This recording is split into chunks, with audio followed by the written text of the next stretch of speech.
Hello mga ka-mentor! Welcome to Digital MLM Mastery by Mentorwing Channel.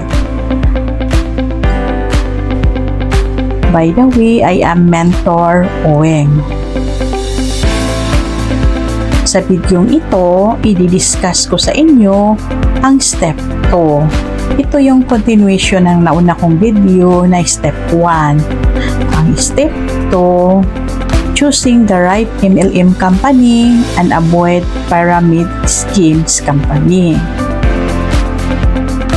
Kaya kung balak mo na mag-join sa isang network marketing, ang videong ito ay para sa inyo. Dahil i-discuss ko kung paano pumili ng isang legit network marketing or MLM company that will make you money. Dahil ang maling pagpili ng isang network marketing o MLM company ay makadestroy sa iyong tagumpay. Dahil sa dami ng mga scam diyan, paano mo malalaman kung alin ang right one for you? Don't worry, ang channel na ito at ang video ito na ang bahala sa inyo.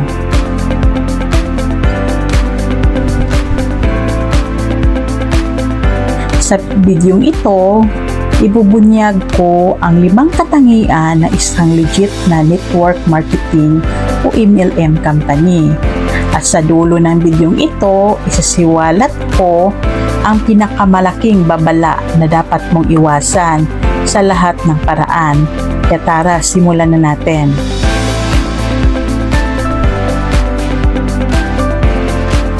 Ito ang tandaan nyo bago mag-join sa isang network marketing company. Dapat malaman mo ang mga 5 katangian na to sa isang network marketing company. Kaya tandaan mo, a legit MLM company should have these 5 key qualities. Una,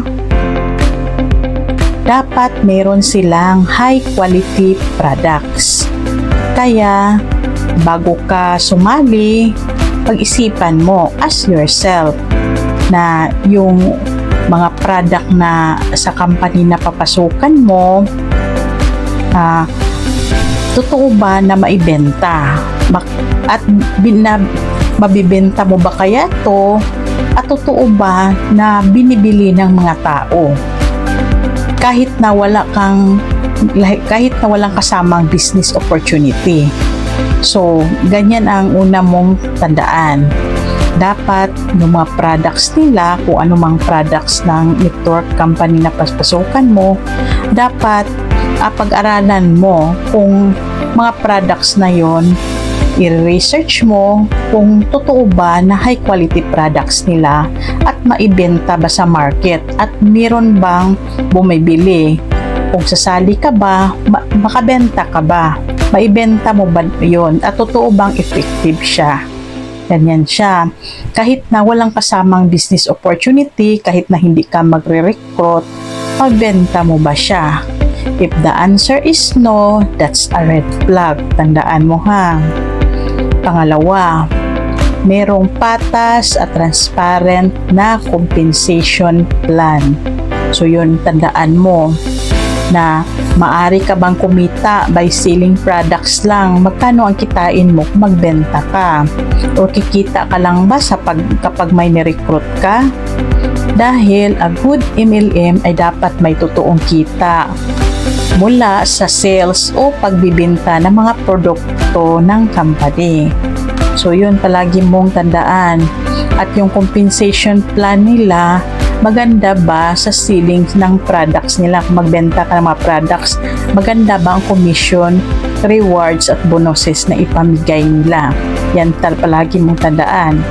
Pangatlo, strong leadership. Alamin mo din kung sino ang namamahala sa company or sino ang board of directors, sino ang yung may-ari or sino yung founder talaga ng network marketing na yon. May karanasan na ba siya, may integridad, transparent pa, At meron bang tiwala sa sarili?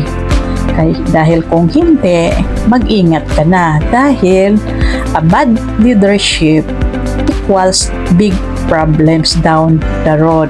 Yan palagi mong tandaan. Pang-apat, meron bang long-term stability? Naka-establish na ba ito ng credibility? Kilala na ba ang company na to? Or nasa industriya na ba siya ng mga MLM na company nang hindi bababa sa 3 to 5 years with steady growth? May proven na ba na magandang talaga image ng network marketing na yon? At nag-exist na ba siya sa industry ng mga MLM 3 to 5 years? Ganyan, tandaan mo din yan. Kung masyadong bago pa siya na MLM, bago pa siyang nakilala sa merkado, alamin mo din, baka pabagsak na yun siya. Kaya mag-research ka din. Kaya mag-isip muna bago sumali or think twice before joining. Pang-5, a great support system. Dahil ang palagi mong isipin na ang company na yon, maliban sa 4 na nabanggit ko ng mga katangian, importante din ito. Ang company ba ay meron ba silang mga offer na free training, tools, and mentorship sa mga members nila para matulungan itong mag-succeed sa network nila. Dahil kung hinahayaan lang nila, iniwanan lang mag-isa, that's a bad sign na hindi maganda yung MLM o network marketing company na papasukan mo. So, tandaan mo yan ha.